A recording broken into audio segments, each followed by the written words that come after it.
Ahoj pri ďalšej lekcii a teraz sa naučíme nahadzovať do reťazkových očiek. Máme tu odlepených pár reťazkových očiek a budeme nahadzovať do zadnej nitky. Z jednej nitky máme tu takýto obloučik a z zadnej strany nám vystupuje takto nitka alebo priadza. To je zo zadnej strany takto a spredu je taký obloučik. Čiže my začneme, takže si pichneme do toho obloučika priadlu a vytiahneme ju von ihlicou. Pichneme opäť do obloučika a vytiahneme si priadzu.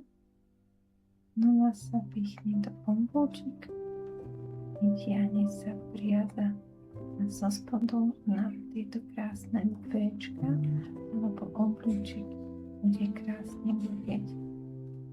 Čiže zo zadnej strany si pichneme ihlicu a vytiahneme priadzu. Opäť zo zadnej strany ihlica a vytiahneme si priadzu. Z zadnej strany ihlica a vytiahneme priadzu.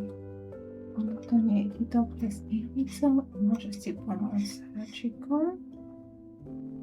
Si háčik pichne do toho zadného očka. Hákne si priadzu a zavesí silnú ihlicu. Môže si opäť pomôcť háčikom. Si ho hákne priadzu, dáme si na ihlicu a potiahne. Opäť háčik, zahákne, dáme si na ihlicu a potiahne. Dnes to ale lepšie robí s ihlicou, že sme si ukázali dve alternatívy. Opäť sa pichnem do zadnej strany reťazkových očiek. Nahodím si priadzu a vytiahnem. Nahodím priadzu, vytiahnem. Nahodím priadzu, nahodím priadzu, vytiahnem. Vytiahnem si priadzu. Vytiahnem si z priadzu, keď tak spolu pozeráme. Vidíme tu tento obloučik. Do neho si picháme priadzu. Vytiahneme si priadzu, vytiahneme, pichneme. Vytiahneme priadzu. Vytiahneme priadzu. Máme nahodené a teraz si upletieme zo pár riadkov.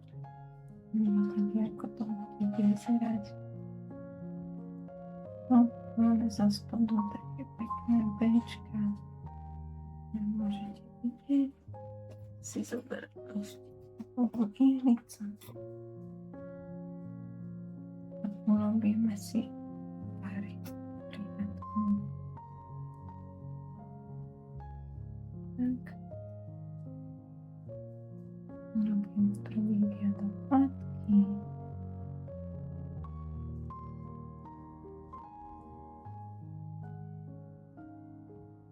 A uvidíme, jak to bude potom vyzerať po pár riadku.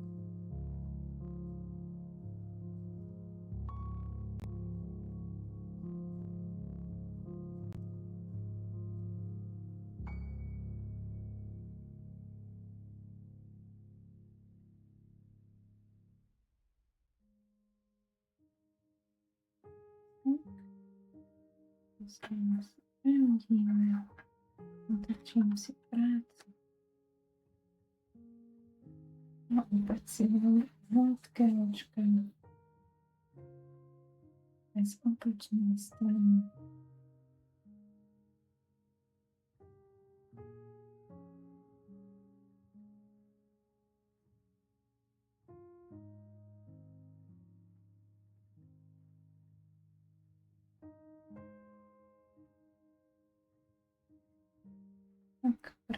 strednicu.